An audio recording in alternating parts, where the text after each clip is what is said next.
అయితే మనం ఈ కుజదోషం గురించి మాట్లాడుకుంటున్నాము. అయితే ఇక్కడ ఒక డౌట్. ఇప్పుడు చాలా మంది దగ్గర అంటే అప్పు లేని మనిషి ఎవరు ఉండరు. అప్పు చేయని మనిషి ఎవరు ఉండరు. అయితే ఈ అప్పులు చేసుకున్న తర్వాత అంటే ఆ రుణ పరిహారం ఏ విధంగా చేసుకోవాలి మనం?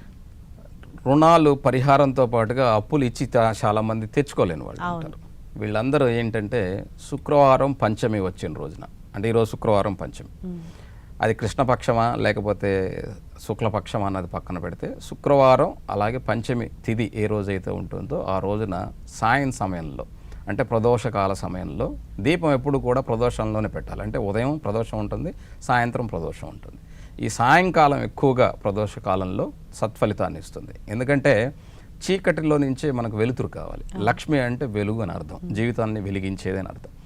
ఈరోజు అంటే ఈ పంచమి శుక్రవారం రోజున తప్పకుండా మీరు ఏం చేస్తారంటే మీ ఇంట్లో ఒక చిన్న ప్రతిమని ఒక ప్లేట్లో ఒక ధాన్యాన్ని నుంచి, అది ఏ ధాన్యమైనా మీ ఇంట్లో దొరికే ధాన్యం, అది బియ్యమా ఇంకోటి ఏ ధాన్యమైనా పర్వాలేదు. ఎందుకంటే ధాన్యలక్ష్మి అంటాం కదా, దీపలక్ష్మి ధాన్యలక్ష్మి. ఆ లక్ష్మి ఉండాలి అంటే మనకు రావాలి. మనం అంటే చిన్న పరిహారం అనమాట, నేను పెద్దవి చెప్పను, అందుకే చెప్తాను. ఇంట్లో మీ దేవుడి గదిలో లేదా మీ ఇంట్లో తప్పకుండా ఒక చిన్న ప్లేట్లో ధాన్యాన్ని ఉంచి దాని మీద ఒక ప్రతిమ నుంచి, ఆ ప్రతిమ లోపల మీ ఇంట్లో ఏ ఆయిల్ ఉంటే ఆయిల్, దీపానికి కావాల్సింది, అది నెయ్యి, నూనె, నువ్వుల నూనె, లేకపోతే ఆముదమా, మీ ఇష్టం, ఏ నూనె అయినా పర్వాలేదు, అందుబాటులో ఉండే నూనెకి. అందులో ఖచ్చితంగా సువాసన వచ్చే మాదిరిగా ఉండాలి. అదైతే ఆ నూనె అందులో ఏదో ఒక సువాసన వస్తువు అంటే ఉంచి, ఆ నూనెలో ఉంచి దీపాన్ని 5 ఒత్తులు ఒక ఒత్తుగా చేసి ఉంచి దాన్ని దీపం వెలిగించండి.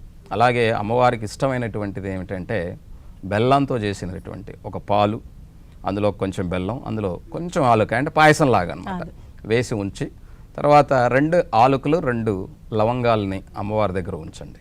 సుగంధ ద్రవ్యాలు అంటాం. ఉంచి అమ్మవారికి ఇష్టమైన మాట ఏమిటంటే విష్ణు హృత్కమలవాసిని అని అంటాం. అంటే విష్ణువు యొక్క గుండెల్లో నిలుచున్నామా అనే అర్థం. అది చాలామందికి పలకం రాలేదనుకోండి, విష్ణు హృదయంలో ఉండే ఓ తల్లి నన్ను కాపాడు అని ఒక మనస్ఫూర్తిగా మనం ఒక సంకల్పం చేసుకొని దీపం వెలిగించి ఆమెను ప్రార్థన చేయండి. అలా పంచమి శుక్రవారం రోజున తప్పకుండా ఈ పని చేస్తూ ఉండండి. మీకు ఉన్నటువంటి రుణ బాధలు, అంటే ఎవరో వచ్చి డబ్బులు ఇచ్చేస్తారు, లేకపోతే మీరు పిలవంగానే ఆది శంకరాచార్యులకి ఉసిరికాయలు వర్షం కురిసినట్టు కురుస్తుంది, ఇలా చెప్పను నేను. మీకు మార్గం దొరుకుతుంది. అంటే మీరు ఇలా చేయటం ద్వారా మీకు ఒక మార్గం దొరుకుతుంది. అందులో వెళ్ళటం ద్వారా మీ రుణాలు తీర్చుకునేదానికి అవకాశం ఉంటుంది. అలాగే రుణాలు ఇచ్చి మోసపోయేటువంటి వాళ్ళకి అప్పులు తిరిగి ఇవ్వాల్సిన వాడి దగ్గర నుంచి తెచ్చుకునేదానికి మార్గం కనపడుతుంది.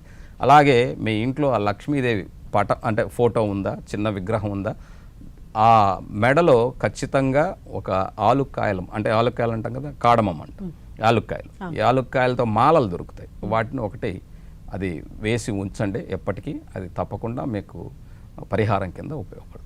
అలాగే గురుగారు చాలా చక్కగా వివరించారు. మరొక